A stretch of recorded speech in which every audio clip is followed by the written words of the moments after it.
वो लड़की जो कभी मिली ही नहीं। कभी आपने ऐसा अनुभव किया है कि कोई इंसान आपकी जिंदगी में आया, सब कुछ बदल गया, लेकिन जब आप उसे तलाशने निकलते हैं तो पता चलता है कि वो तो कभी था ही नहीं। यह कहानी है राहुल मेहरा की, जो एक ऐसी लड़की से मिला जिसे वो कभी भूल नहीं पाया, और जब वह उसके बारे में जानने निकला तो उसे जो सच पता चला वो उसकी जिंदगी को हिलाकर रख देता है। राहुल मेहरा 28 वर्षीय ग्राफिक डिजाइनर जो मुंबई की एक मल्टीनेशनल कंपनी में काम करता है, एक आम सी जिंदगी जीने वाला अकेला लेकिन संवेदनशील लड़का। एक वीकेंड पर राहुल लोनावला ट्रेनिंग ट्रिप पर जाता है, अकेले, अपने मन को शांति देने के लिए। ट्रिप के बीच एक सुनसान झील के किनारे उसकी मुलाकात होती है एक लड़की से, आर्या अकेली बैठी होती है, किताब पढ़ते हुए। दोनों की बात शुरू होती है और कुछ ही घंटों में उनमें गहरा कनेक्शन बन जाता है। आर्या कहती है, मैं अक्सर यहाँ आती हूँ क्योंकि यहाँ शांति है और लोग नहीं। अगले 2 दिनों में राहुल और आर्या का रिश्ता गहराने लगता है। आर्या रहस्यमयी है, जो ज्यादा कुछ नहीं बताती अपने बारे में, ना कोई सोशल मीडिया, ना फोन नंबर, बस एक नाम, आर्या। वह कहती है, कुछ लोग बस एक पेज होते हैं जिंदगी में, जिनके साथ आप सब कुछ महसूस करते हैं, लेकिन वो हमेशा के लिए नहीं होते। तीसरे दिन आर्या अचानक गायब हो जाती है। राहुल कई घंटे खोजता है, झील, जंगल, आसपास के गांव, लेकिन आर्या कहीं नहीं मिलती।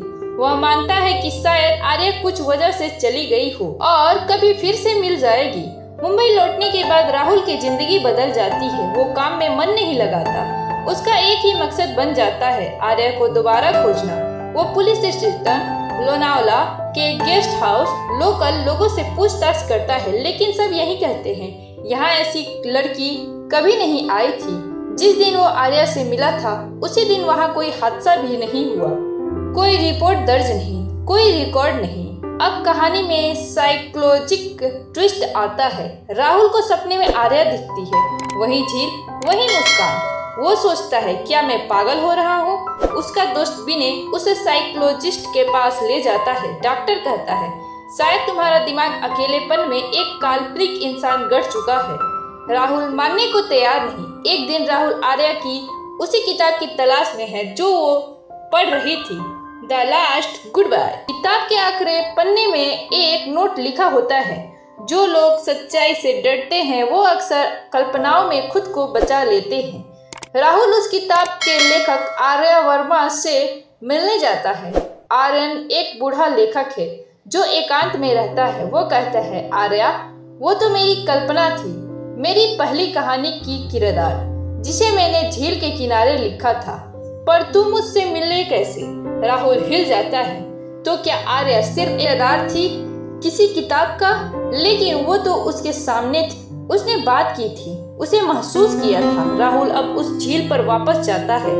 आखिरी बार वहाँ एक बूढ़ी औरत मिलती है जो झील की देखरेख करती है। वो कहती है, 20 साल पहले एक लड़की थी, आर्या, जिसने इस झील में कूदकर आत्महत्या कर ली थी।